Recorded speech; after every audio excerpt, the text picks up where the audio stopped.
Yo, salute. What's going on, y'all? What is going on? How y'all doing today? We are live, y'all. We are live. What is going on? What's going on? Saxton Sec in the building early tonight, man. What's going on, bro? How you doing, fam? How you doing? What is going on, y'all? It is another Saturday night, another blessed day to talk a little WWE, man. As y'all roll through the building, man, y'all hit the like button for me, hit the subscribe button. Still growing the channel, building the channel, and YouTube is pushing this out, man. So I'm thankful, bro. I'm thankful. So much happened this week. I think it was one of the better weeks of pro wrestling. Saturday to Saturday, we had the Elimination Chamber, which we've spoken so much about. So much occurred that day. From there, we then have a great episode of Monday Night Raw, in my opinion. The women's titles changed hands. Io Sky beat she beat Rhea. So that was unexpected, in my opinion. I wasn't expecting that whatsoever. So salute to actually Triple H for even pulling that trigger, man. Because, you know, generally he's opposed to really taking that risk. So I'm happy that he did that. I'm happy for Io. And then Friday night, we got the amazing promo by Naomi and Bianca Belair. A promo in which I think, truthfully, was one of the promos of my lifetime. Like, that promo work by those women was easily the best promo of 2025. Easily the best promo of probably the past year or so, barring something that Cody and Rock did, you know, something crazy where it's just back and forth. Only thing I probably think of maybe when Cody and Punk in the ring together. That's just pure cinema. But even then, man, this freaking promo that these women did was freaking astounding. Like, this feud to me has usurped the Tiffy and Charlotte Flair feud right now. This is, to me, the number one women's storyline right now. Because even the match with Io, and we assume Rhea being involved, Bianca having to deal with this, in addition to having her shot at a title at WrestleMania, is something that will play into how she approaches the match with Io and Rhea, and so much more, man. This build has been freaking great. Jade is being presented the proper way. She's coming back with a force, and I'm super excited for that, man, because the way they could take this, will Naomi get a faction? Will Naomi turn full heel? Will she still try to be Bianca's friend? Will she recruit Bianca? It's so much to say, man. But tonight, I just really want to talk about the freaking fallout of everything that occurred. If you haven't watched my video, I had a video I dropped today where I went over Naomi pretty much why she did it. What was Naomi's incentive to do this to Jade Cargill? I think it's multi-layered, you know, recapping of that video. I think it's multi-layered in the sense that Naomi is claiming she did it for Bianca's sake. She's saying, well, Bianca, I did it for you. You should thank me. You should thank me, Bianca, and it should only be because of I was being such a great friend and I care about you so much. But if we're being honest, Naomi was doing that for herself. Now, I'm not going to say in real life this is true for Naomi, but I will say Naomi in kayfabe, and since she's come back to the WWE, has been I don't want to say she's not a jobber whatsoever, but Naomi has eaten a lot of pins. Naomi has not had her chance to really shine since she's gotten back into the WWE. And I can imagine that being a bit annoying for Naomi. I can imagine Naomi seeing Jade come from outside the WWE to then become almost an equivalent to what Bianca Belair is, being her tag partner. I'm sure that could irk Naomi. Naomi has not been presented in the most powerful of lights. The booking for Naomi, I'm sure, has been frustrating for her. And at this point, that could be pretty much all she needed to attack Jade. Because simply put, if truly she felt Jade was riding Bianca's coattails and Bianca was in danger of Jade, or Jade was that bad for Bianca, she really could have just told Bianca, hey, watch out for Jade. I don't think her intentions are pure. I don't think she has your best interest at heart.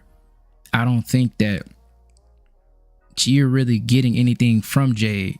You're the only one she's the only one benefiting from being in this tag team with you.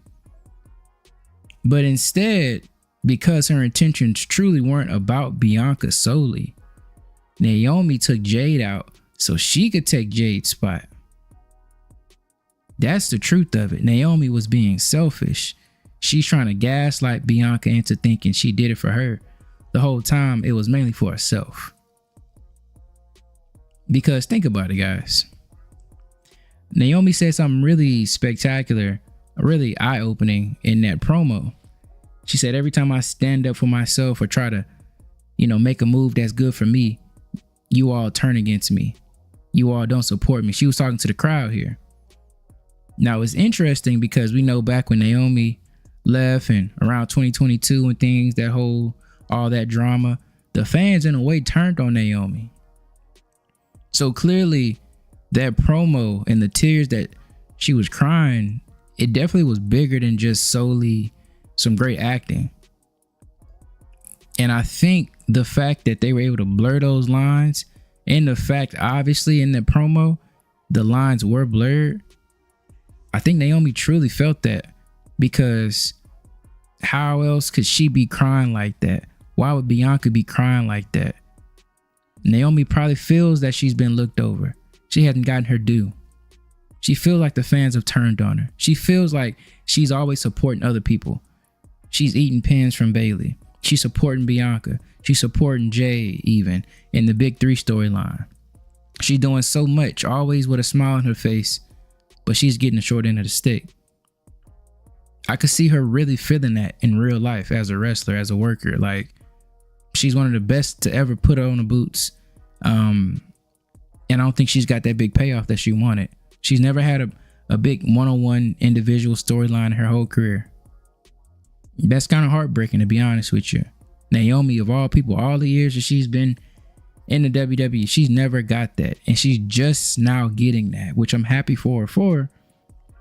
But in the same time, it's like, I get her frustration too. I get why she may feel a way about it.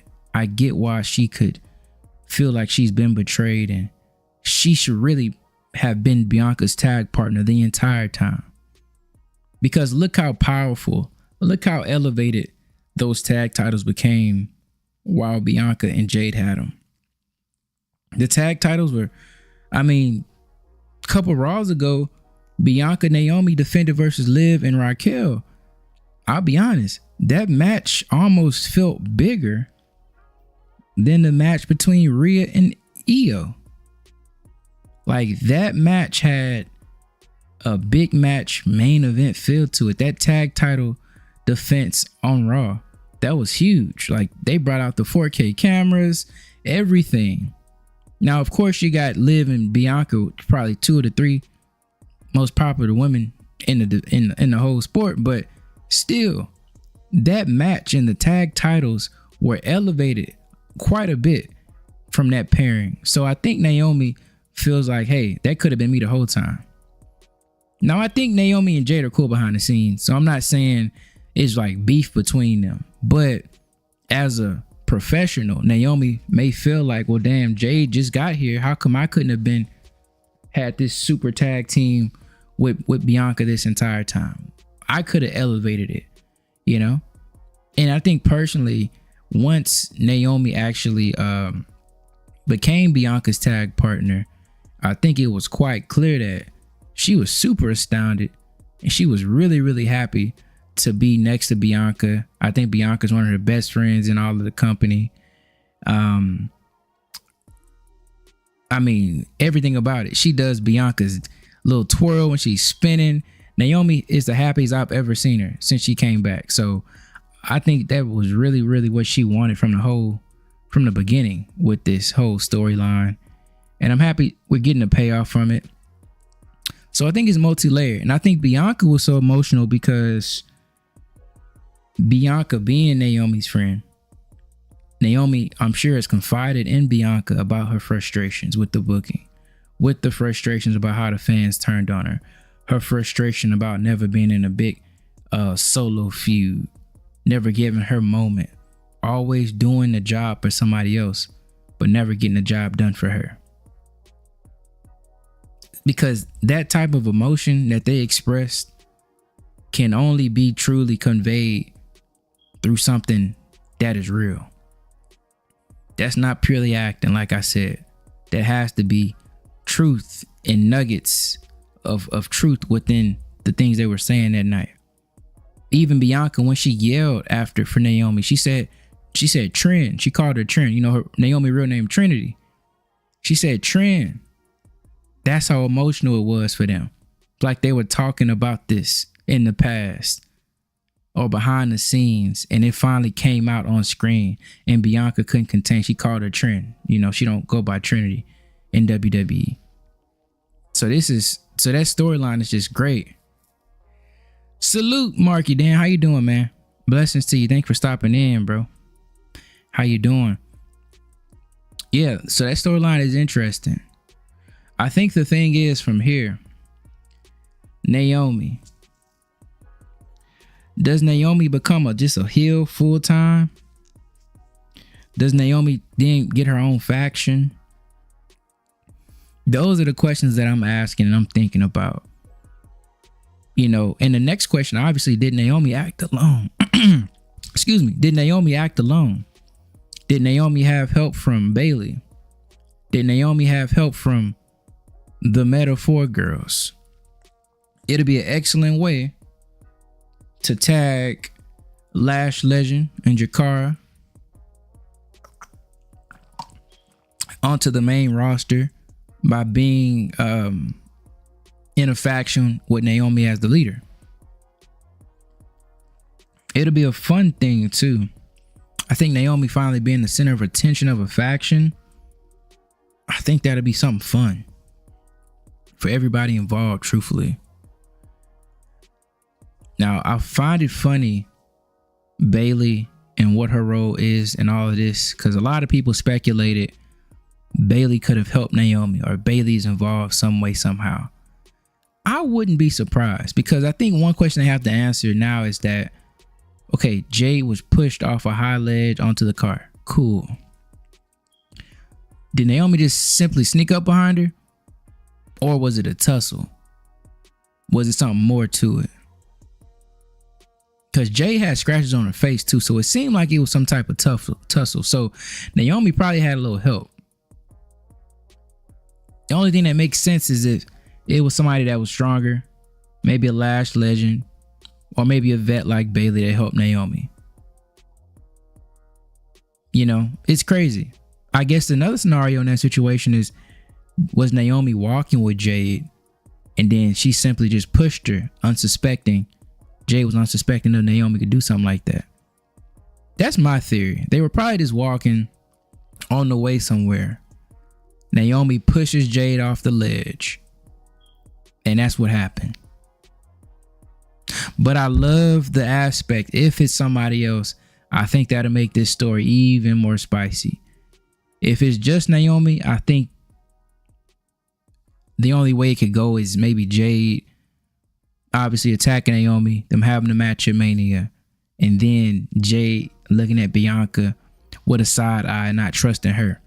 But if Naomi had help, Jade would be able to work with Naomi, work with the other people that helped attack her, and we can have a more layered storyline, in my opinion.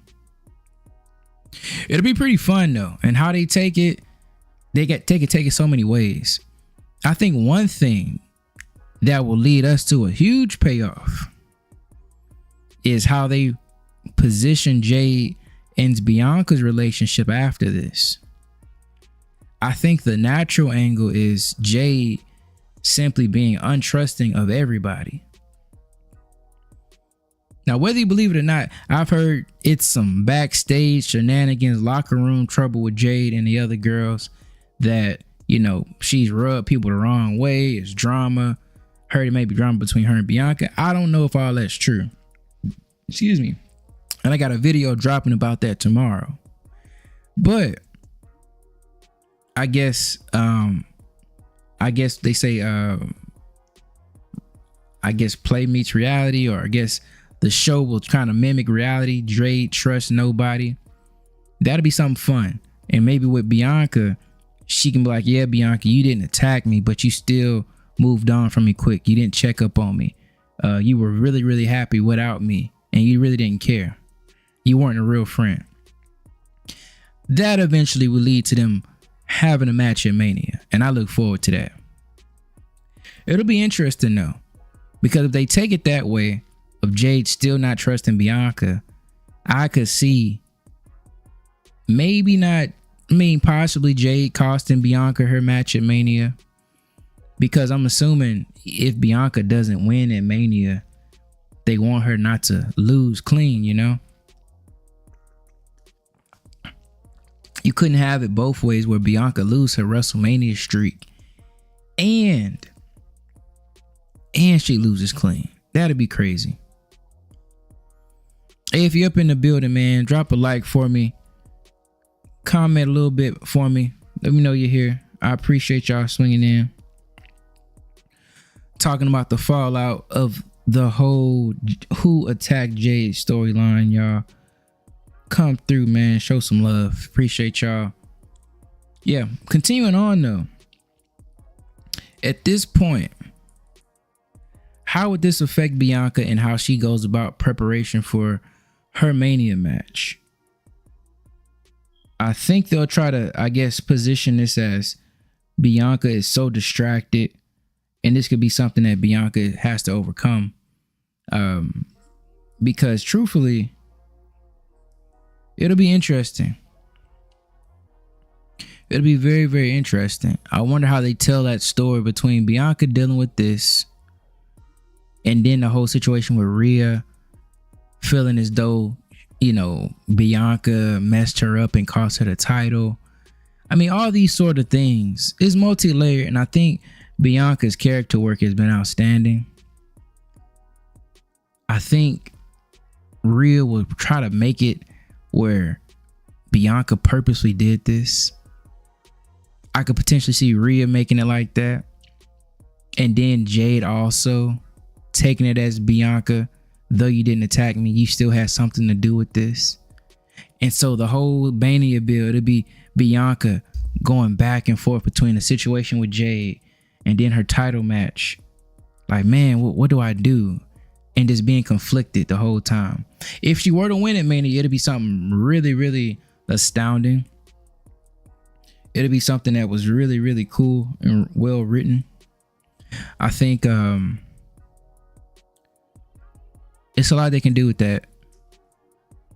I would hate to, or I wouldn't hate it really, but it'll be interesting to think like, man, Naomi at this point, she's upset with Bianca for not taking her, or not having her back, not believing that she did it for her.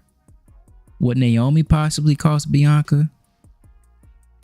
Would Naomi possibly still come back and try to re-recruit Bianca and try to tell Bianca, like, hold on, I did this for us, come back, be my friend?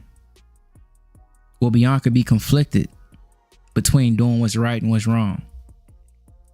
Will she let her friendship with Naomi get in the way and make her think crazy or do something out of character? It's gonna be interesting, y'all. And I'm telling y'all, man, the performance that these sisters put on is gonna be something that is talked about, years down the road, because it's just amazing what they're doing with it. It's gonna be so funny And I think at this point, we got to look forward to a big year for all three women, Bianca, Jade, and Naomi. I can see Naomi, if they run the Jade match at WrestleMania, I think I can see her eventually being in the picture for the US title, potentially securing the US title. That'd be something good for Naomi to do. I think that'd give her like a good solo run with the title. I think it'll be as a heel though. I mean, I think at this point, Chelsea Green, I think she's done a lot of good work, but I think that title needs somebody with a little bit more prestige right now. Naomi could do some great things with the US title. She could elevate it, bring some legitimacy to it, and she can have some great feuds with it. I mean, imagine Naomi, assuming Tiffany may lose at WrestleMania, a Naomi versus Tiffany feud for the US title. You know, that's something there. Or heck, if Tiffy beats Charlotte, a Naomi and Charlotte feud. It's so many ways they could take this. And I think Naomi potentially not only could win the US championship this year, but also maybe the Money in the Bank. Many feel she should have won it last year. So it's going to be cool to see how they take this. But also, too, we got to think about this. How will Naomi's character look after this feud with Jade?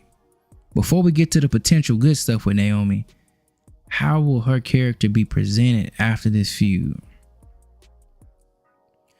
It's a really, really, really big thing to just be in a great feud, play a role, but then it's like, what then?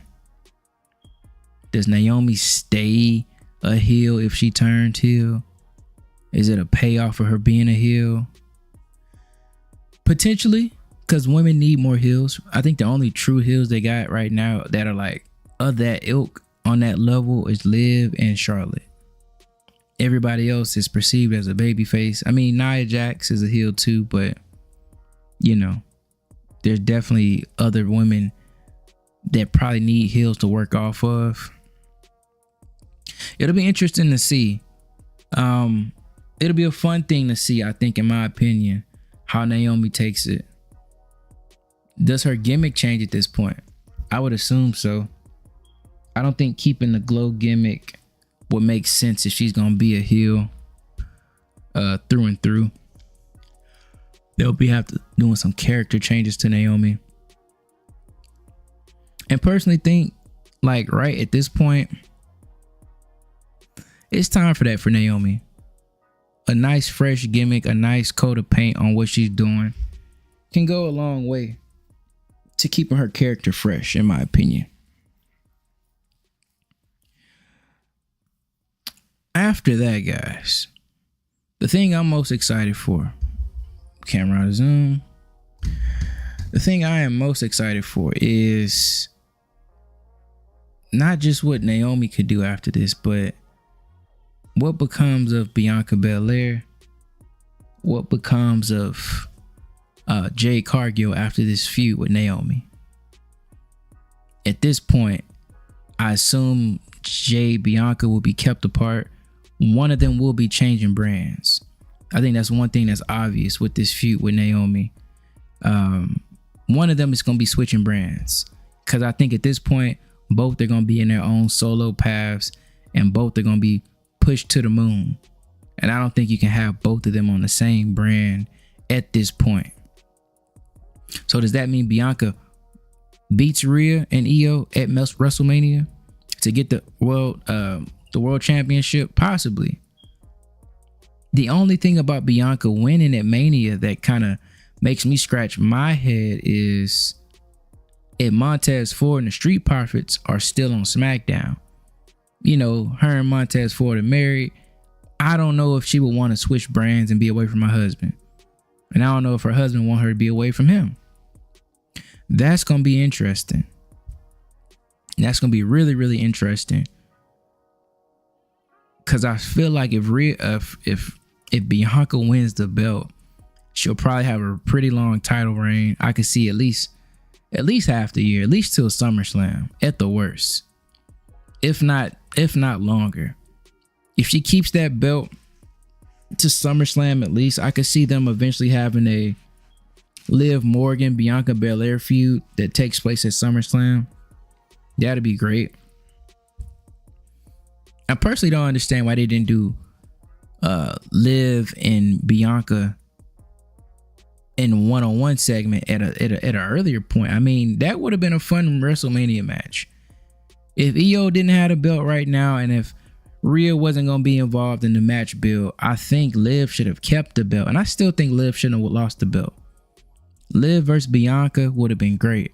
Imagine Liv with Raquel defeating Bianca and Naomi for the tag titles. Then Jade story, they were accusing Liv so much. They said Liv attacked Jade. It comes out they didn't. Liv is innocent now. And also Bianca wins Elimination Chamber to then take on Liv at WrestleMania. To me, that would have been cinema. It would have been like a closing of a chapter with Bianca. Bianca and Liv got so much backstory. They got so much beef. Behind the scenes, they're real cool, but on screen, they're like yin and yang. You know, Bianca's strong, fast, powerful. Liv is sneaky, conniving. Does a lot of counters and whatnot in what she does. The payoff for Liv versus Bianca at Naomi would have made more sense to me, as involved as Liv was in these storylines. Perfect babyface versus heel matchup, and Liv could have had a longer title reign. So I wonder how that's going to work out. I'm looking forward to it though. If Bianca gets it, I want that Liv feud at least for SummerSlam. It'd be interesting to see how that affects other women on Raw. I don't know. If Bianca wins the belt at Mania, I think Rhea Ripley switches brands. I don't think they're going to keep Rhea and Bianca on the same brand. That probably wouldn't make sense. Probably doesn't make sense to have them both over there. And then also too, if Bianca comes to Raw, why would you have Bianca, Liv, and Rhea Ripley with Becky Lynch coming back too? That's like maybe the 4 most popular women stars on one brand. I don't know. I mean, the Raw's women division does need help though. They need some more people over there, but I don't think you sacrifice the women's division. Not that you would be sacrificing it, but then SmackDown would be lacking a couple women stars and a little star power. Because I like Charlotte. Obviously, Charlotte's a big star. Tiffy's young. She's a star. Jade, star power. But after those 3, well, you have Alexa Bliss. That's a great. She's a star. Nia, obviously, is she's solid. But I think SmackDown would probably need a little bit more. But if they do end up having Bianca, Rhea, Liv, and Becky on Raw, that's going to be some crazy stories they could tell if they choose to do that. At that point, it just be like, who has the most political power, right? Because Becky, after being gone for so long and hearing that she wanted to come back earlier, but they wouldn't let her come back earlier because they don't have any storylines for Becky right now. I don't think she wants to probably take any pins for anybody. Rhea, obviously, is one of Triple H's favorite women. She may not want to take a pin from anybody. And Liv and Rhea, obviously, they can't really feud like that because they've been feuding half a year already. And Liv, truthfully, as much work as she's done, she doesn't deserve to be jobbing to anybody. And obviously, if Bianca wins, she's not going to want to lose the belt quick and take any L's. So it's interesting. Something got to give. Something has to give in that title match. I think also, too, we've looked at Naomi's perspective, the fallout. We looked at Bianca's perspective from the fallout of this. Let's look at Jade. Assuming Jade will eventually tell us her side of the story with Naomi.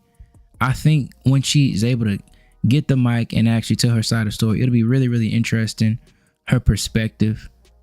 I think she'll probably feel as though Naomi and her were friends, that she had Naomi's back, and that she never tried to come and take Naomi's place next to Bianca. She was only coming in doing what she was being told. She tried to come in and be friends with everybody, but everybody had an issue with her. So I think the storyline is going to be Jade versus the world at this point. Jade versus everybody. Jade is going to be a lone ranger, going to be a lone wolf in this thing, which is funny because based off the locker room reports, that's how she feels anyway. A lot of women got beef with Jade right now, which is ridiculous, but that's how they feel. So then again, that was we have another scenario where they're blending reality with what we see on the show, because literally Bianca and Naomi's promo was so heartfelt because they were adding aspects of reality into it. And right now, if we get Jade Cargill pretty much speaking about how she feels alone, the other women don't like her, that'll be real life. And that's going to be a great promo when it happens. Now, one thing too, with that, once Jade speaks, I think we'll get something in an effect of that she doesn't trust Bianca even. Bianca will probably be a little shocked by that. Like, bro, why don't you trust me? Because after all, Bianca did go to the hospital with Jade. So she was there with Jade at the beginning. She literally left her qualifying match to go check on Jade. So at that point, will Jade pretty much be a heel at that point? Will they present her as a baby face? Because it's like, though Jade's a victim, if she is now taking that opportunity to kind of take it out on others unfairly, it's like Bianca's a baby face, obviously. But if it's clear and obvious that Bianca is innocent, and though Jade's a victim, if she doesn't trust Bianca, how fair is that to Bianca? And at that point, Jade could be like a justified heel. Whereas you're mad at a babyface, though she did nothing wrong. And though you have a somewhat valid reason to not trust anybody, Jade, you're taking it too far. Just how Naomi took it too far. She thought she had a justified reason with trying to save Bianca from Jade or take Jade out the way to help her friend. Jade, being weary of everybody, could be taking it too far and not trusting Bianca. Like, why would you not trust Bianca at this point? It'll be interesting. Hey, if you're in the building, man, hit the like button for me. Comment, let me know you're up in here. Drop a chat. I do read all the chats, man. Love interacting with people. So if you're up in here, say something to me, man. I appreciate you all stopping in. So I think that'll be interesting with Jade. I'm just hoping and praying this is a Mania match. If this is a Mania match, it'll be so interesting for the women to have a non-title 101 match at Mania. I don't think that's truly ever happened much, if at all, where the women get a one-on-one match at WrestleMania, a program where it's just them, based off great storytelling, not based off the belt. So much things are just the belt. But this is surely and truly just based off great booking, women having amazing promos, a story of betrayal, a story of friendship that led to people getting messed over. It's going to be interesting. It's going to be very interesting. Now, I don't want to see this match on a random SmackDown. This match deserves better than that. It deserves much better than that. And I feel like over the next couple weeks, as we get closer to WrestleMania, we'll get more and more layers being peeled back. It'll be interesting. But I think if my assumptions are correct, and they do this match at sorry, my camera. It's like it zoomed out. 1 second, guys.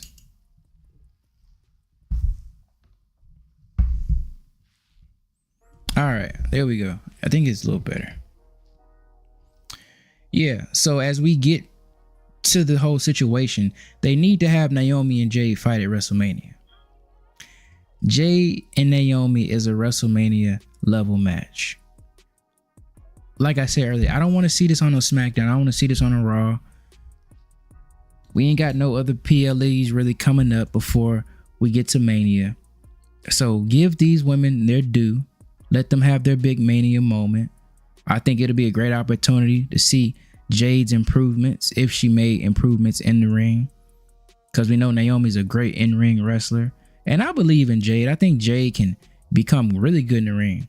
You know, she's not going to be like Io Sky or Charlotte Flair, but she going to be good in her own way. And I think they could tell a good story in that ring. And I think it'll be interesting how they take it. And that'll be a great moment for them. I think after that, though, if Jade beats Naomi, which I assume she will, Jade, I think, will set her sights on the WWE Championship. The WWE Championship, I think, is when we'll be able to see Jade's full character. Will they keep her as a face? Will they keep her as a heel? Will she be a tweener? I don't know.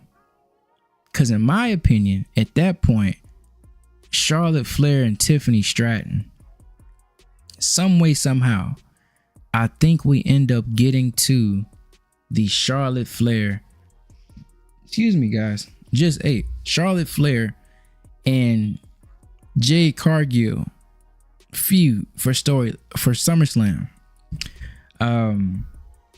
It's gonna be interesting because Triple H, remember when he first showed Jade off in the back? The first person she ran into was Charlotte Flair, guys. Triple H didn't come from behind the camera. He didn't come out of Gorilla for no reason. That's going to be a big storyline for Triple H. Charlotte Flair and Jade Cargill. And that's why I really think Charlotte low-key might beat Tiffany at WrestleMania. Because I assume if Charlotte wins, Tiffany probably gets a rematch. Or heck, guys, even if Tiffany Stratton wins at WrestleMania, I could see Tiffy winning at Mania and then Charlotte somehow getting a rematch with Tiffy and then winning to set up the feud with Jade and Charlotte. That'll be something fun. That'll be something real cool to see. And I wonder how we get there. Because that's going to be interesting. I've been looking forward to Jade having a singles push for a long time. I know some people say she's not ready for it. Look, I disagree.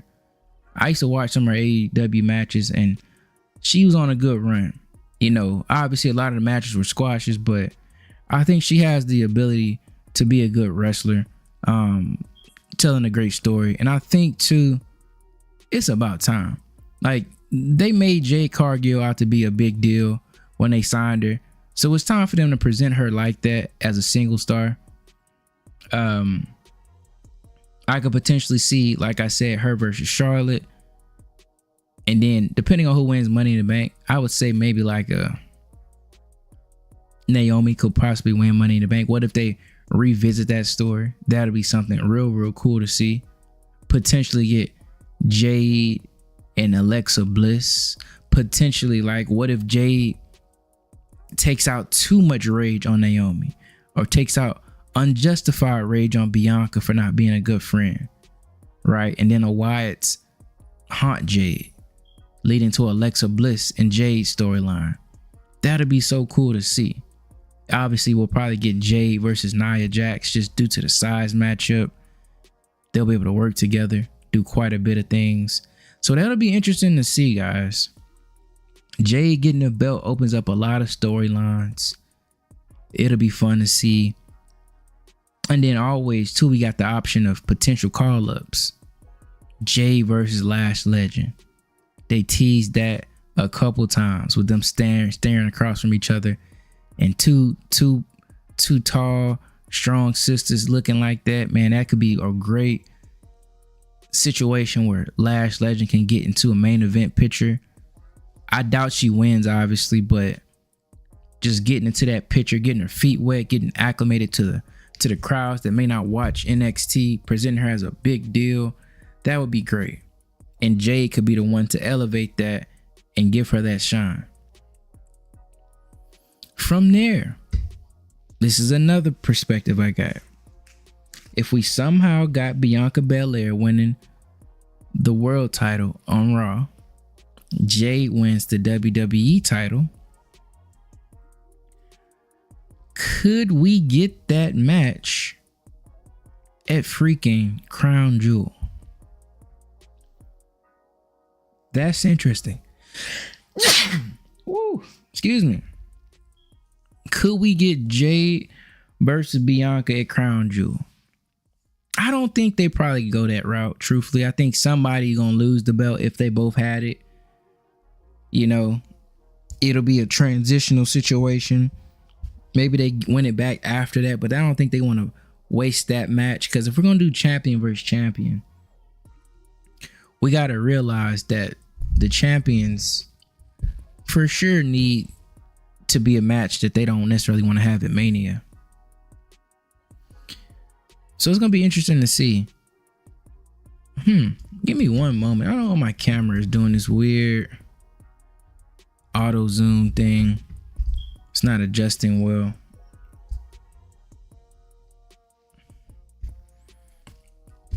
Let me put this on a brief hold, guys. I'll be right back. Let me see. Yeah, man, technology. You gotta love it. You gotta love technology, guys. Give me 5 seconds.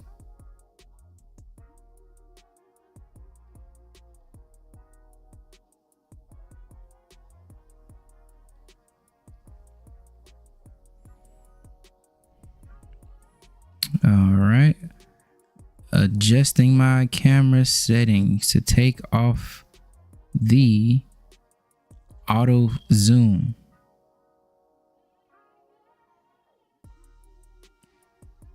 When I tell you guys, technology is the funnest thing in the world, you gotta love technology.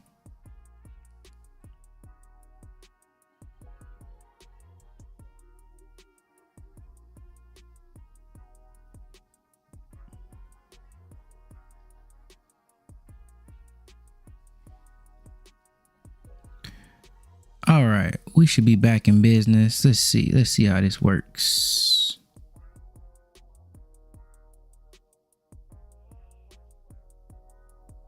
Let's see, are we good to go now? Yeah, there we go. All right, cool. So sorry about that.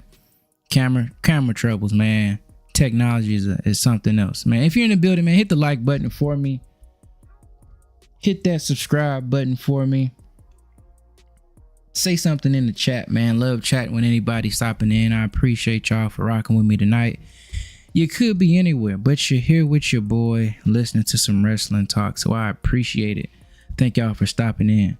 Where do we leave off at? So Jade Cargill, obviously. They could do a lot with the Jade Cargill story. I'm looking forward to how they take it. And personally, this is the best story in wrestling beside the John Cena heel turn. So y'all, speaking of John Cena, Cody Rhodes. Man, what freaking cinema have we been getting from Cody Rhodes? I mean, it's literally one of the best storylines that I've seen and actually been able to take part in, man. Cody Rhodes is probably my favorite male wrestler right now. John Cena, my GOAT. His turn really just threw me off and threw me for a doozy because, man, I was looking forward to seeing John Cena as what he's been. I wasn't expecting a heel turn. I don't know about y'all. And Cody Rhodes, man, like the places he can reach when he does a promo and how he addresses the crowd, I'm telling y'all, man, Cody Rhodes is the truth. Like, every time Cody gets in his bag, gets in that mic, gets emotional, Cody has so much lore, so much history to pull from. Whether that's him riding with John Cena for years, learning the ropes from Cena. Whether that's him being Dusty's son and seeing how his father did things. Him getting advice from John over the years. John Cena coming out and helping him in WrestleMania 40. Cody can pull from all that experience. And I loved how he said, John Cena said last year when he won the title will feel heavy. But Cody said, nah, the title doesn't feel heavy.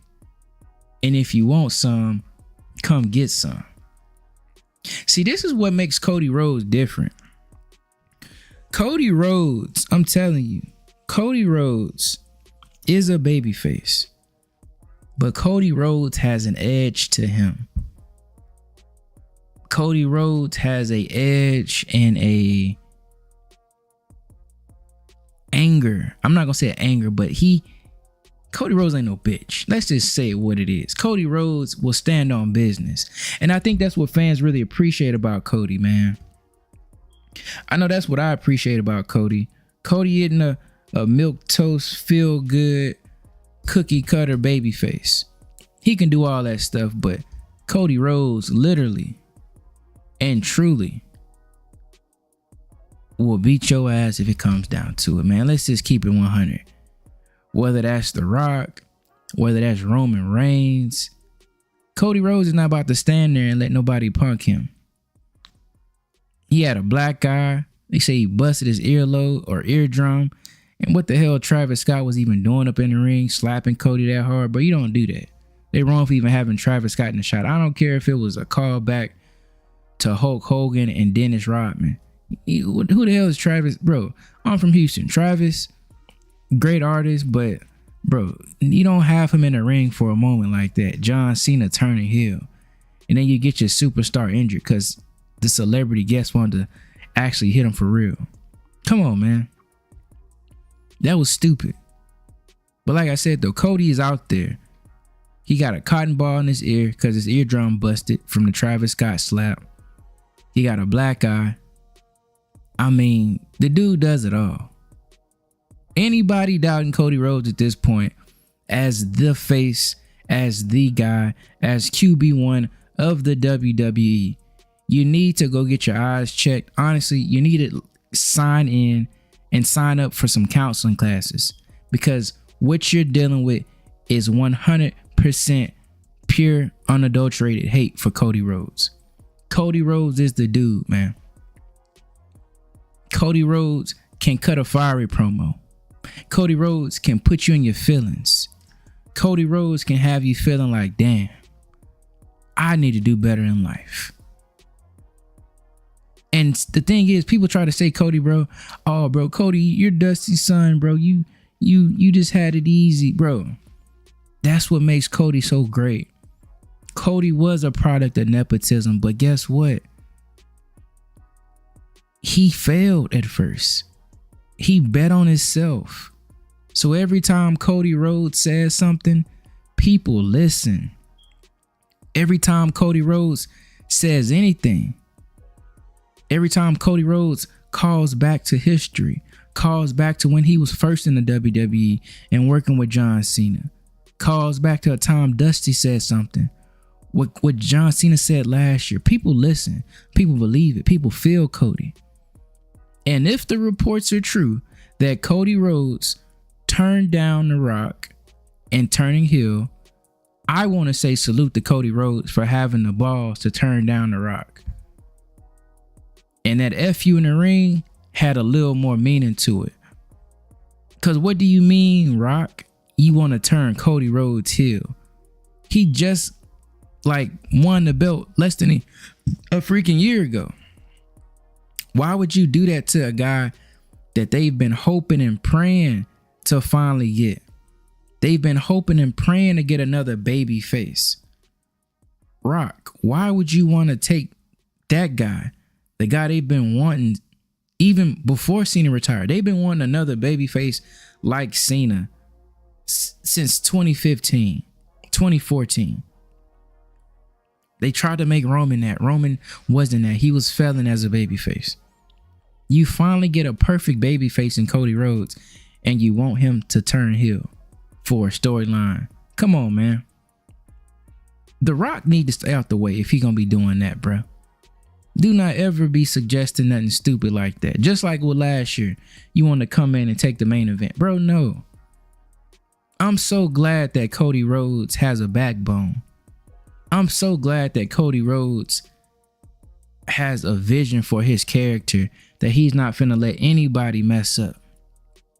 Cody Rhodes has worked too hard for anybody to come in and just mess up his good work. It's too hard to get over with fans like this. It's too hard to become QB1 and be the #1 merch seller for 2 years straight. All the kids see you. You're doing all the media work to then throw that away to be a bad guy. No, bro. In the future, Cody could do that. And I know when that time comes, he'll be great. But The Rock is out of control. And that makes zero sense, man. That makes zero sense. Now, at this point, I think the most obvious question in regards to Cody Rhodes and John Cena: will John Cena act alone? Will he and The Rock recruit anybody else to come and partake of their new duopoly, triumvirate of evil? Whatever you want to call what they got is.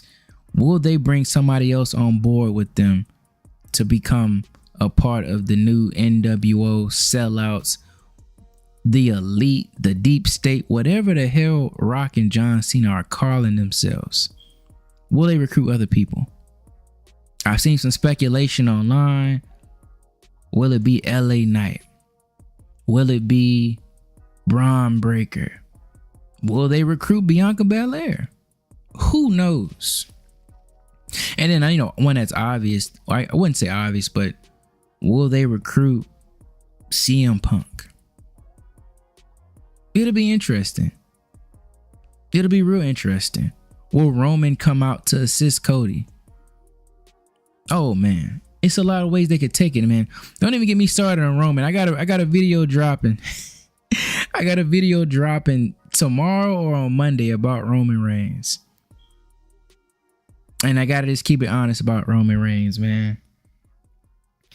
This is back-to-back years Roman Reigns has literally been MIA for the WrestleMania build. Last year he was here, but he was checked out. He was here, but he really wasn't there. And now physically he's not here. Now they say he may return next week, but I don't know. Roman is a curious case. I'm just hoping, man, however they take this, that it sets Cena up, win, lose, or draw. Because I think Cody needs to win at WrestleMania. We need to get Cody, defeating John Cena at WrestleMania. You gotta have him win. But if he wins, I still want John Cena to look credible. And I hope his heel version of himself doesn't take a big hit. Because after this, you got the feud with heel Cena and a babyface Randy Orton. You got heel Cena, babyface CM Punk. Heel Cena, babyface AJ Styles. It's so many feuds after this. So I want them to still set Cena up for success. Because I think at that point, Cody wins, but the arc for John Cena will be, you're bad now, you're a heel. And each and every person John Cena faces will be a person or a reminder to what he used to be. It'll be a call back to his old self. He'll be struggling internally about, should I be bad? Should I not be bad? And I think the culmination of John Cena will actually be something that's spectacular. Where by the end of 2025, I think he eventually turns face again. In some way, somehow, wins number 17. Now, who he will face for that? I think, truthfully, it's going to be Randy Orton. And why Randy Orton? And if John Cena at the end of the year turns face again, that means Randy Orton will have to be a heel. It all plays perfect and sets up nicely if Randy Orton is a heel, because after the Cena feud with Cody, we know Cody eventually has to get to Drew McIntyre and then Randy Orton. Randy Orton is the big payoff for Cody Rhodes. Obviously, The Rock is probably the most prestigious payout, but the one the fans truly want is Cody versus Randy Orton. How we get there, I don't know. Because right now, Randy Orton and KO have a great program going. And honestly, I say I don't know how we get there, but I think we do. Last night, Randy Orton pretty much said he's starting to hear the voices again. As in, the potential for him becoming a heel is there now. And I think they'll take it as KO was the one that opened Randy Orton back up to potentially hearing those voices and to potentially become a heel again. Because all this time, Randy's been a babyface. And if this feud with KO causes Randy to revert back, and I think Randy will defeat KO as a babyface, but if it's been chinks in the armor, if it's been cracks in his psyche, and even then, if KO can lay enough or plant enough seeds within Randy Orton to have him doubt Cody, even if they still fight and beef, and even if Randy beats KO, if KO does a good enough job to plant the seeds within Randy Orton's psyche that Cody's wrong, that way we can get a Cody Rhodes versus Randy Orton storyline where Randy Orton is a heel. And I think that could probably occur at SummerSlam. At that point, I think Cody Rhodes would lose to heel Randy Orton. Bum, bum, bum. He loses to heel Randy Orton. I said it, y'all. A loss to heel Randy Orton for Cody Rhodes. It'll be interesting. But I think it'll be cool because Cody having the belt in essence for a year and a half. I think SummerSlam is like in August, something like that. WrestleMania is in April. May, June, July, August. I mean, that's about a year and 4 months, a year and 5 months. That's a pretty long run. We don't need a 3-4 year reign from Cody right now. We don't. It'll be cool to see, but we don't need that. We just came off Roman. So Cody losing the title to a heel Randy Orton at SummerSlam will make a lot of sense if that's going to be in August. Around that time, we could then get Randy Orton possibly feuding with Drew McIntyre because they're both on SmackDown. We could do Randy Orton possibly. Maybe they'll rerun Randy Orton and KO. This time Randy Orton as the heel and KO as a sympathetic figure that lost all his friends, that got his butt whipped, and him finally coming back around and trying to tell Randy, you know, maybe I was wrong, Randy, you know. But at that point, Randy could be too far gone. And if Randy is too far gone,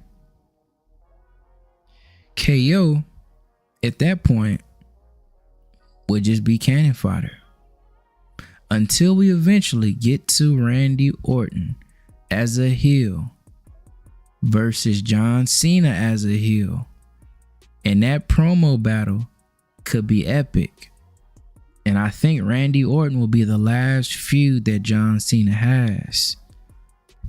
The whole year, John Cena had been facing people and his armor has been getting cracked, potentially becoming a babyface. But Randy Orton, being a mega heel that he will be, could finally be the one to push John Cena back to the light, to make John Cena become a babyface again. And eventually, if we get what we just said, if Randy Orton as a heel can convince heel Cena this is what he's always been, and that can kind of snap Cena up out this trance he's in, Cena becomes a face again. And I don't know at what PLE, but at one of them, we'll get Randy Orton versus John Cena for the WWE title. And John Cena, after becoming a babyface again, will defeat Randy Orton to win number 17. That is my dream scenario, y'all. Cena defeats Randy Orton at the end of the year after Randy Orton convinces John Cena to become a babyface again. That'll be cinema. That'll be cinema. Chat, what do y'all think of that, man? Do y'all think that's a good payoff for that whole feud with Cena? I think Randy Orton being Cena's last feud would be like spectacular, because Randy Orton is, most would say, John Cena's greatest foe ever. I think that'd be a good way to end John Cena's wrestling career. He finally became a heel, gave that to us. We got the true passing of the torch moment. Cena losing to Cody. John Cena going through his rogues gallery of former people he fought. And then in the end, he faces his greatest foe and nemesis, Randy Orton.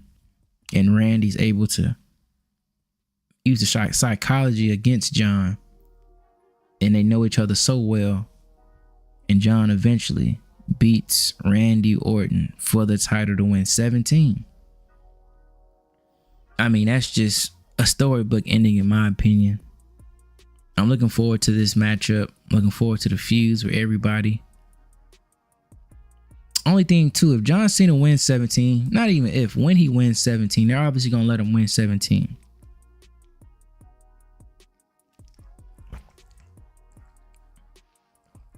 How does he get rid of the belt? Does John Cena take a pin on the way out? Does John Cena lose the belt?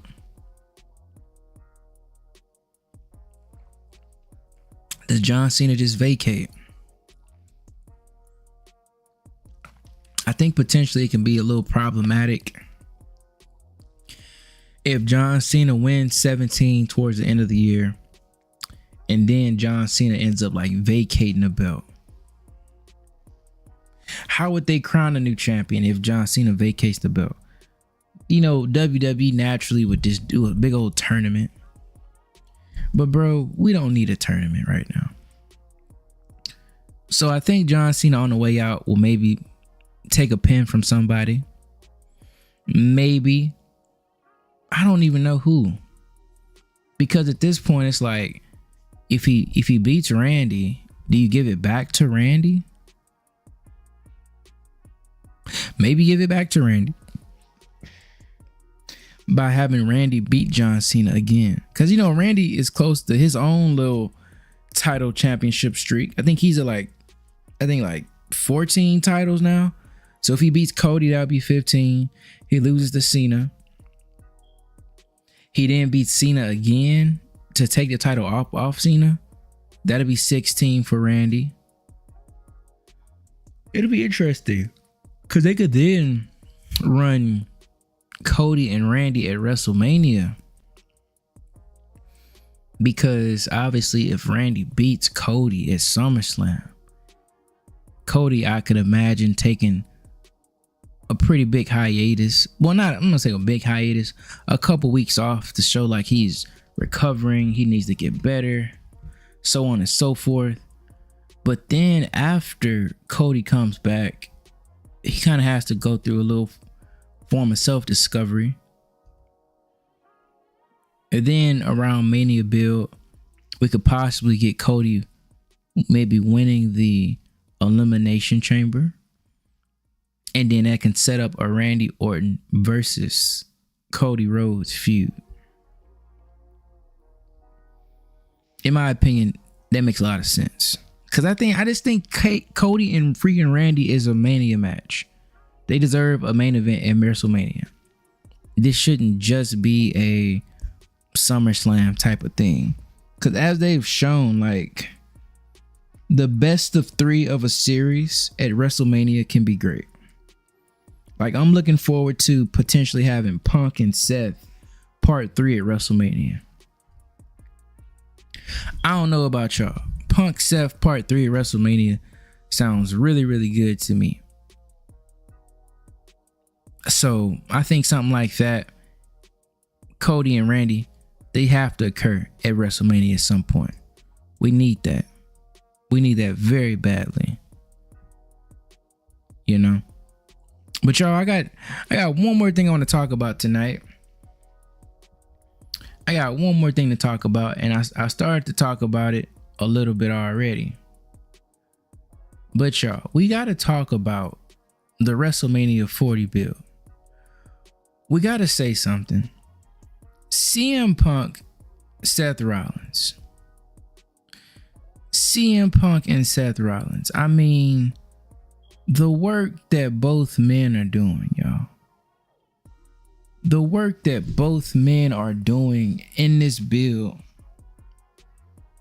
is simply amazing. Seth Rollins, when he's serious, is so good. I don't like when Seth plays around and acts all jokey. I don't like that. Be serious, Seth. And CM Punk says the same thing about Seth. Be serious. When Seth is serious, Seth is a problem. I'm adjusting one thing right here. When Seth is serious, Seth is a major player in the title scene for WWE. The amount of vitriol that exists in the CM Punk and Seth Rollins feud is something legendary. And to me, is a Mania main event level match. As y'all know, last year, we were supposed to actually get Seth Rollins versus CM Punk. But CM Punk's injury robbed us of the match at Mania last year. But this year, we're going to get it, in my opinion. We got part 1 on the Netflix preview, or not preview, Netflix premiere. We're getting part 2 of Madison Square Garden, Hell in a Cell. If they run Seth versus CM Punk part 3 as an unsanctioned match, could y'all imagine that? Could y'all imagine Seth versus CM Punk in an unsanctioned match part 3 to break the tie, assuming Seth wins at Madison Square Garden, right? That'll be amazing, y'all. But we gotta say it too, y'all. And I ain't gonna go too much into it because I got a video coming about it. But I don't want Roman Reigns added to this. I don't need Roman Reigns added to this feud right now. I'm sorry. I'm sorry, y'all. Roman Reigns can get something different. Roman Reigns can do anything else at WrestleMania. I don't need Roman Reigns added to this feud right now. And that's just what it is, y'all. Roman hasn't been around. Roman is not inserting himself into this. Seth and CM Punk are cutting some of the promos of their lives right now. And truthfully, they deserve their one-on-one. They deserve their moment. I don't think this match needs to be built any bigger. I don't think anybody needs to do anything in addition to this match than just what it is right now. Because literally, I mean, CM Punk may have just cut the best promo of his career. I mean, CM Punk shot on John Cena. CM Punk shot on The Rock. CM Punk shot on freaking anybody, bro. Like, CM Punk literally is out there going crazy on the promos. He's over there making fun of The Rock's little arm slap, bro. come on, man. Like, CM Punk is next level out here. You're making fun of The Rock. You're calling The Rock Mr. Midlife Crisis. You're saying The Rock is a bald fraud. Like, come on, bro. You're saying, dude, you only think you're better than everybody because you sit on the board. Like, CM Punk has no fear in his promos. I don't even know if CM Punk be getting clearance on the stuff he says, bro. Like, CM Punk is out there just hooping off the top of the dome. No notes written. Nothing on the wrists. CM Punk is just that elite. On top of that, clear as day, Seth and CM Punk got real life beef. I'm sure they probably talked it out before they do these segments and angles, but they probably just keeping it professional. There's no way in the world CM Punk and Seth Rollins are buddy during this feud behind the scenes. Seth Rollins hates CM Punk. CM Punk looks at Seth as a sellout, a brown noser. And pretty much Seth is mad because he knows no matter how hard he tries, he'll never be more popular or more beloved than CM Punk. So this whole time, Seth is trying to paint Punk as a guy that left and wanted the WWE to die. But truthfully, Seth is just mad because he's not more popular. He'll never be what CM Punk is or was. That's why he's mad. And that's why throughout this feud, CM Punk has been winning the feud. Because the thing Seth says, bro, when Seth tried to say that you didn't care about us, you didn't care about the fans, you wanted this place to die. The fans side with CM Punk because they know CM Punk was right the whole time. You can't in one breath say Vince was a menace to society. He should have been locked out. He should have been locked up and probably still should be. And the booking was bad. The product was bad. Who knows how bad the product was more than the fans said? Nobody is about to defend that 2015 to 2020 era of WWE. No one can be mad at CM Punk for not wanting to be in that toxic work environment with Vince. No one's going to be mad at CM Punk for wanting his moment in the sunlight. CM Punk literally had his WrestleMania spot taken by The Rock. But Seth Rollins painted as CM Punk leaving and abandoning us and wanting us to die. You were dealing with Vince McMahon. You had The Rock coming back, taking what Punk deserved and had earned at that point. And you're telling us, Seth, that CM Punk is wrong? You're telling us CM Punk doesn't care? No, Seth, CM Punk just had the balls to leave. He had the balls to stand up and stand 10 toes on what he actually believed in. And that's much more than we can say about Seth Rollins. Because in the same breath, Seth Rollins during that time was defending WWE, crashing out on the fans. So that's why this feud, to me, I love it so much, because Seth is trying his hardest to convince us, the viewing public, that CM Punk is in the wrong, while we know CM Punk is not in the wrong. CM Punk literally is the voice of the voiceless. CM Punk CM Punk walked so Cody Rhodes could run.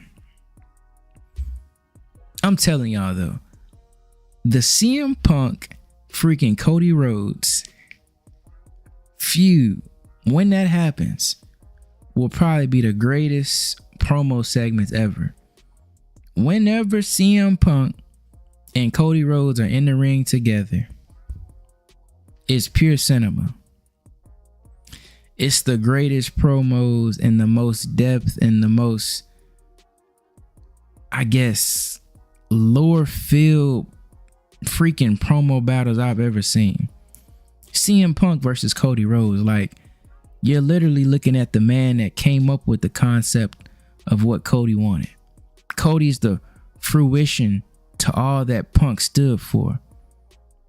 So it's like, I think with Cody Rhodes, when CM Punk looks at Cody, it's like, unlike these other guys, brown nosers, dudes that are nepo babies and benefit from favoritism, CM Punk can't look at Cody Rhodes like that. CM Punk sees a dude that walked and talked the same things that he did. And not only did he do it, but he took it to another level. All that Punk talked about, Cody walked.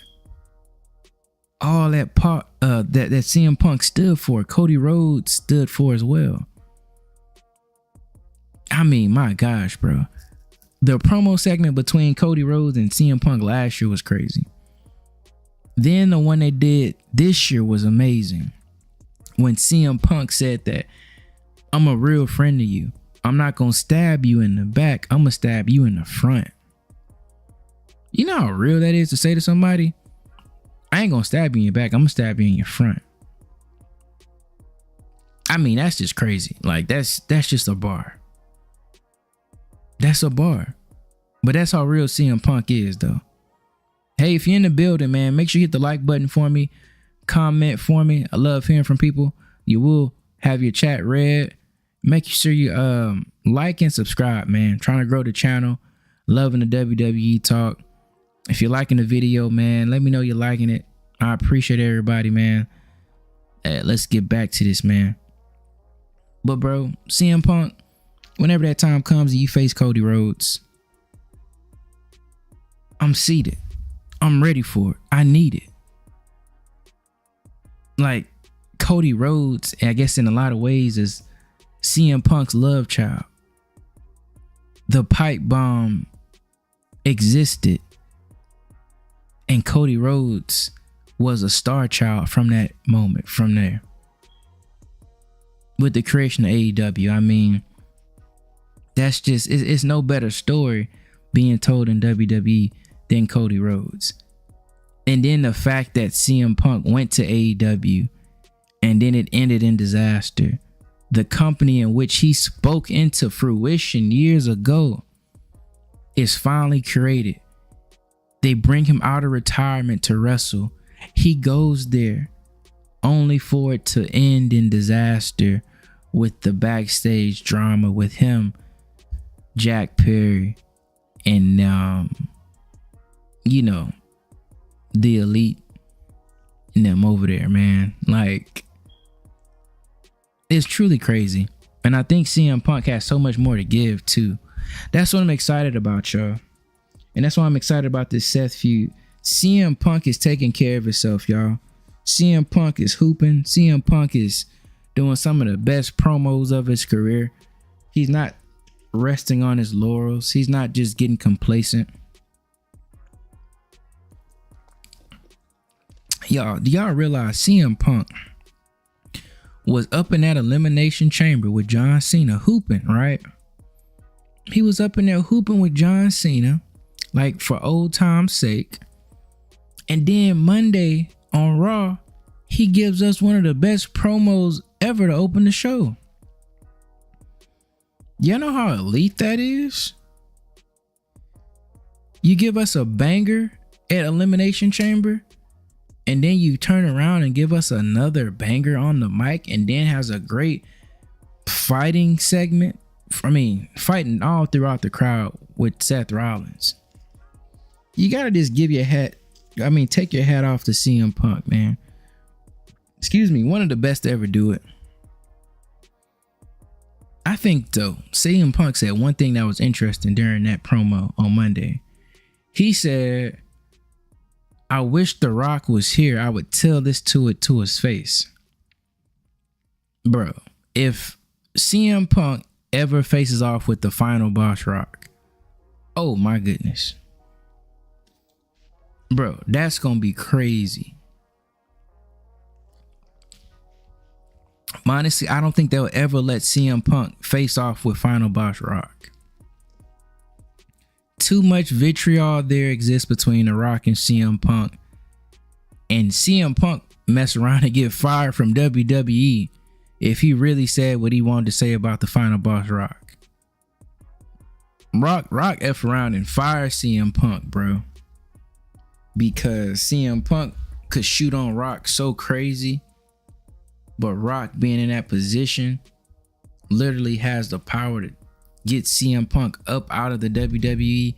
It'll be freaking cinema, but it will also be a disaster. That's another conversation, because The Rock, honestly, I don't like The Rock being on the board of TKO. I don't like that. That's a conflict of interest. Conflict of interest already, because The Rock can prioritize his damn family, which I don't like. Like, the nepotism is too much with the Anoa'i Samoans. That's way too much, because they got their loved one on the board of TKO. How is Triple H? Why? How is The Rock over everybody, bro? I don't understand why Triple H and Stephanie ain't try to buy that share of Vince's stuff. Why are they letting The Rock come and buy that? That's crazy, for one. And then for two, it's like, if Rock is gonna be a live member of WrestleMania builds and have a character as the final boss, I don't like him actually being on the board of TKO, because it's like, so what happens if you want to get rid of Triple H one day? Because Triple H disagrees with a decision he wants to do booking wise. Or are we just going to be stuck with The Rock and Brian Gutekunst or whatever? Like, I don't want to be stuck with The Rock booking wrestling forever. I mean, as much as The Rock claims he loves wrestling, and I think he does love it, the WWE is a business for The Rock. Yo, what's going on, Dank Father, bro? What you up to, fam?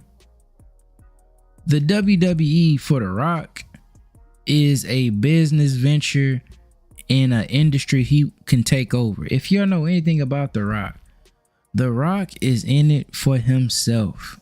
The Rock is in it to take over and have control.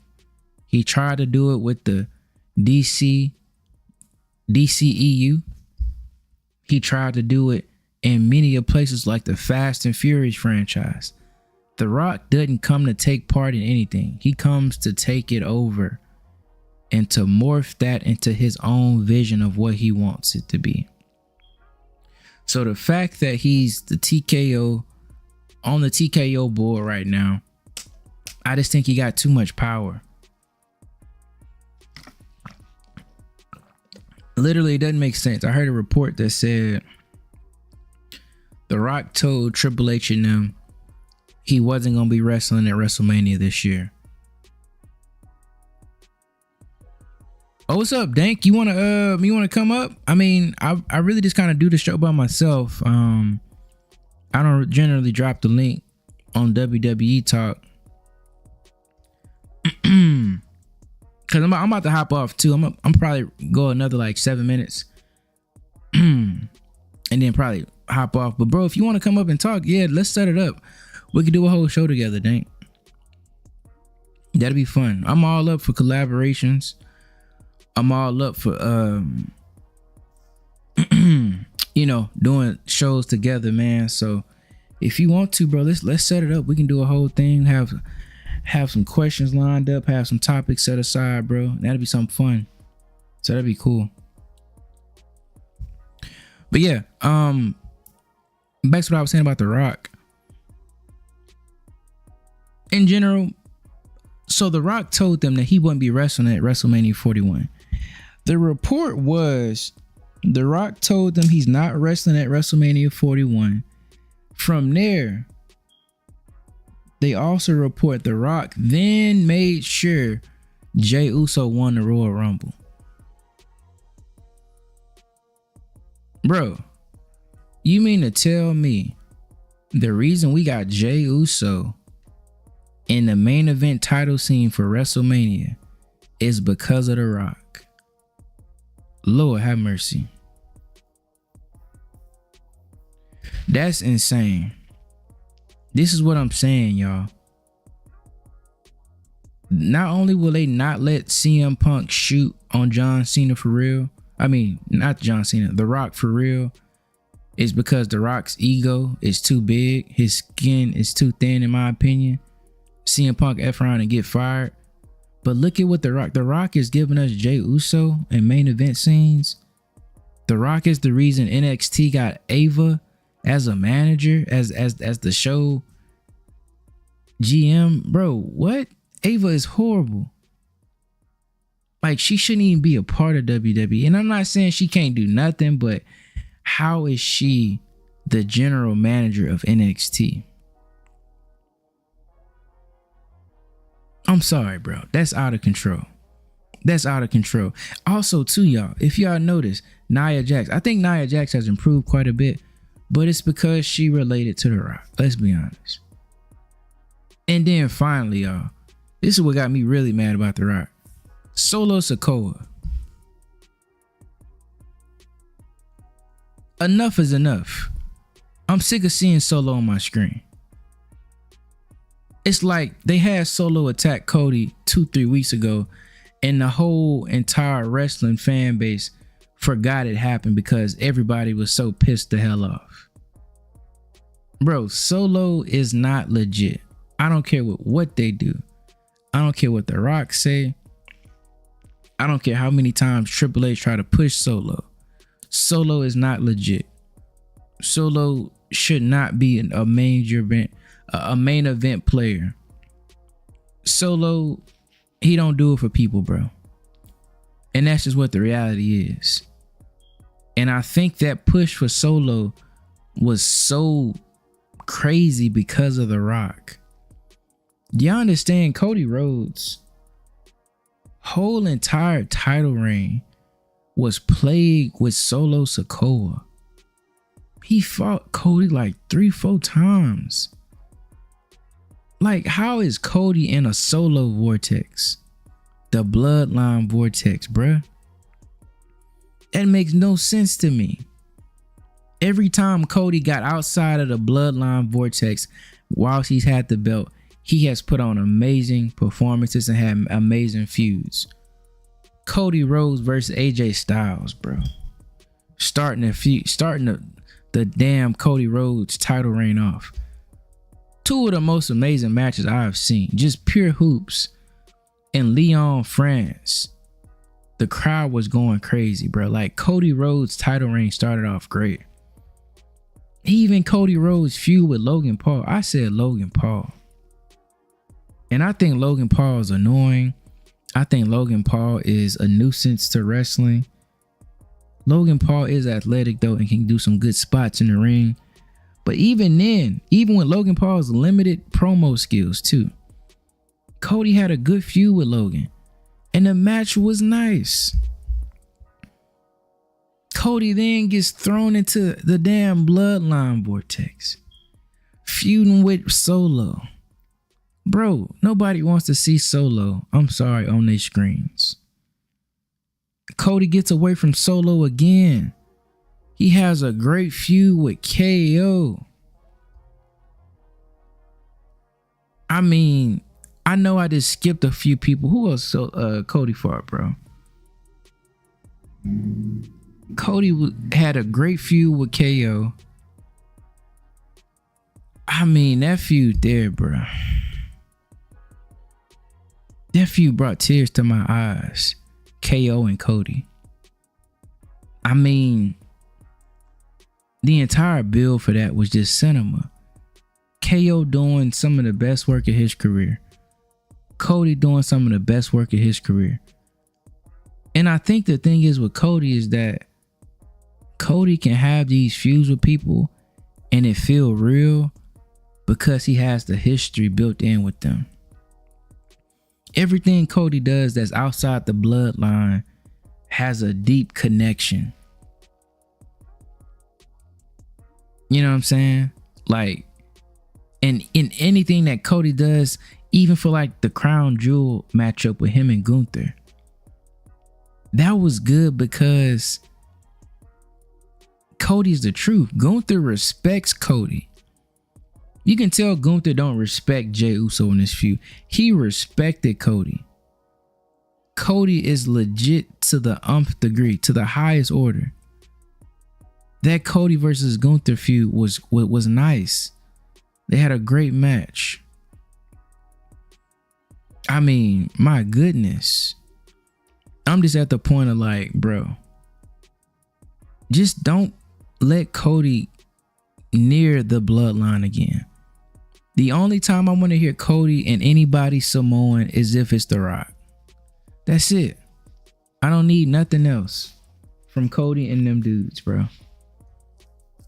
It's clear as day Roman is semi-retired.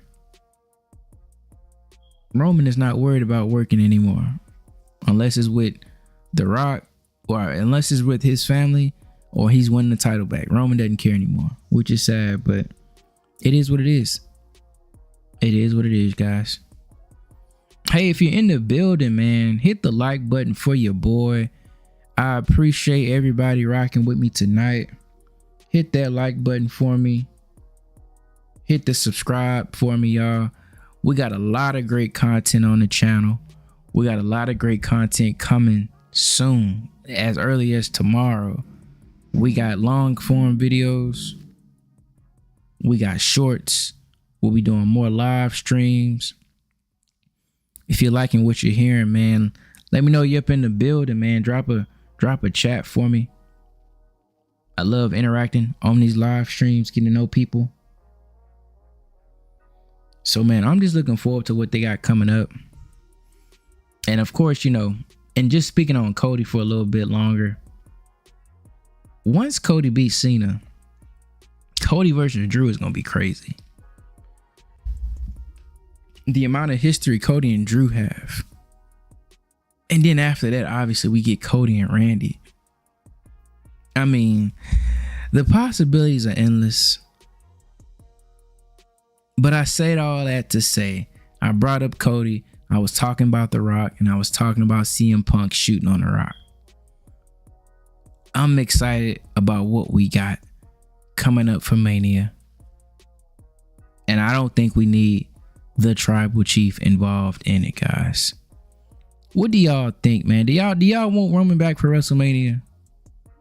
I'm kind of good without Roman. I ain't gonna lie to y'all. I'm be okay if he don't show up for this feud. Because it's clear as day in regards to Roman, bro. They need to really truly be running Roman versus Jacob Fatu if Roman's at Mania. That's who they need to be doing right now.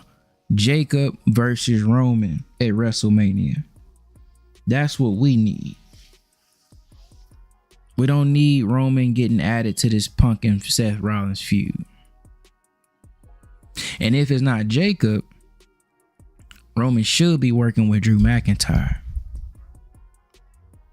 Because Drew McIntyre had that damn Bloodline Hunter angle that just got dropped out of nowhere because I think Roman Reigns didn't want to work with Drew McIntyre, which is some BS. That is crazy. Drew McIntyre having to build up to fight the other members of the Bloodline to then end up in a match with Roman Reigns at WrestleMania with their back history. And Drew winning, finally beating Roman, would have been freaking great. But it seems clear to me, it seems clear as day, Roman is not interested in working with other talent and putting anybody else over, eating any more pins. Hell, even Roman sat out Elimination Chamber because he didn't want to eat a pin. I mean, bro, come on, bro. So you know he didn't probably want to work with Drew at WrestleMania, but Drew deserved that match at Mania, and I'm mad about that because Drew is facing freaking Damian Priest. Oh my goodness. Priest is okay, but Priest is not. Drew deserves much better than a Priest match at Mania. I'm sorry. My boy Dankfather says Cena gotta win the belt now. We need the tribal chief back. Bro. Dank Father, why do you think Cena needs to win the belt now? In my opinion, him beating Cody at this point would do more harm to Cody's character than good. And I think at this point, I think Cena, clearly, obviously, this is his last year. I don't think we want to make Cody look any weaker because Cody is the present and the future. What's the payoff, bro, for having John Cena beat Cody Rhodes right now? I think that's a little short-sighted to have Cena win. I mean, the only thing to that, though, I will say is I've thought, okay, maybe John Cena, if he wins, you gotta let him win because you want his character to stay strong. If it's our first time getting Cena as a heel, you want to make heel Cena somebody that can be reckoned with and somebody to be feared by allowing him to win. But with that being said, why would you let John Cena win 17 as a heel? The fans will boo him? That's not how 17 supposed to go. And also, too, if you let John Cena win right now, what is he going to do the rest of the year? Just to have defenses? What stories can be told with him already winning the belt? You got to let John Cena build towards winning 17. You got to let John Cena take the rest of the year to actually just go through some character development, go through various trials and tribulations, go through his rogues gallery in the sense that he needs to face the CM Punks, the AJ Styles. You know, sadly, we won't be getting Edge, but Cena needs to go through all the people that made him Cena and learn lessons from each of them to eventually we get to the end of the road where we get Cena versus Randy Orton, in my opinion. And then that is when John Cena will win the belt back. And then Dank said, you said you need the tribal chief back. I don't know, man. I think Roman's just checked out, truthfully. I think he is just done putting in big effort anymore at this point. It's like if he can't win the belt and if Roman Reigns can't work with his family, I don't think Roman Reigns is interested in really putting in or making other guys better at this point. It's sad reality, but that's what it is right now, y'all. Hey, if you're stopping in, man, make sure y'all hit that like button for your boy. Hit the like button, y'all. Make sure you come in and show some love, man. If you're new to the channel, subscribe to me. We got videos dropping every day. We got a lot of shorts coming. We're doing lives every Saturday night. We will be doing live some other time throughout the week. I don't know when, though. I ain't sure when we're going to do lives again, but we're going to find a date. I think I'm right now I'm thinking we start doing live streams, WWE live streams, maybe on Wednesdays. We call it Wrestling Wednesdays or WWE Wednesdays. And then we could go live Saturday nights too. I think that makes a lot of sense to me. It'd be a good way to have a midpoint Wednesday. We could talk about what happened on Monday Night Raw. And then on Saturday, we'll have another one. We could discuss what occurred on SmackDown. Or we can discuss what happened on the PLE. Because PLE's on Saturday. And just know when WrestleMania is here, y'all. When WrestleMania is here, we going live directly after for both nights. We going live Saturday night. We going live Sunday night. So y'all make sure y'all tap in with me, man. I've been on for about an hour and 39, hour 40, man. I think I'm gonna wrap it up. I've got to all the topics I want to get to. Be on the lookout tomorrow. I got a couple videos dropping. We got some news, some reports about Jade Cargill getting heat backstage with the other women, them not liking Jade, them feeling like she'd been put to the top of the card too quick. Sound like some jealousy to me. It sound like some hate to me. Cause Jade can do no wrong in my eyes. And also too, we got a video dropping about Roman Reigns, man. Summing up what I said, I don't think we need him this build, bro. Roman, we're good, brother. Stay at home. If you ain't gonna come and put the work in for a WrestleMania build, stay at home, brother. Chill. We got this. We got Cena. We got Cody. We got The Rock, bro. We got CM Punk. We got Seth Rollins going crazy. We got Randy and KO. I mean, man, we got so much. We got an amazing woman storyline in Jade, Bianca, Naomi. We got Naomi versus Jade on the card. We got Bianca versus Io, potentially versus Rhea. Potentially, maybe Liv get in there if they do right by Liv, but they hoeing Liv. And then on top of that, y'all, we got freaking I think a four-man, I guess an 8-man tag match looking forward to. We got the Street Profits finally coming back, getting they get back after all this time, y'all. The Street Profits is here, bro. Our great brothers are gonna have their time to shine, and they're gonna finally be able to show their talents, and I'm looking forward to it. Whoo!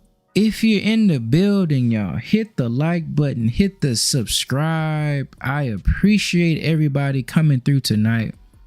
We've been on for about 1:40. All of y'all, I mean, it means so much to me. Look at that, y'all. That's my light that I had, that I use at night. The battery just went out. I was just about to wrap up the stream, and that's my key to tell y'all to have a great night. That I appreciate everybody for sliding through. But we will be wrapping the show up right now, because it looks like I need to go ahead and charge up my dang light. And that's the ancestors telling me that we need to go and wrap the show up, y'all. So, hey, if you're up in the building, man, hit the like button. Subscribe to the channel. Sub to the channel, y'all. We got a lot of stuff coming up. We got a lot of content dropping. So y'all make sure y'all show love to your boy. Until next time, man. Super chats are welcome. Super thanks are welcome. Video ideas are welcome. I appreciate y'all again. Like, comment, subscribe. Thank y'all again. We'll be back Saturday night next week. And look, be on the lookout. We may go live Wednesday. We may start doing Wednesday nights. So be on the lookout. Dank, Saxton, Marky Dan, everybody else for sliding through. I appreciate all the love and support. Truly, guys. Until next time, we say salute. We say salute. Blessed be the Most High. We say salute.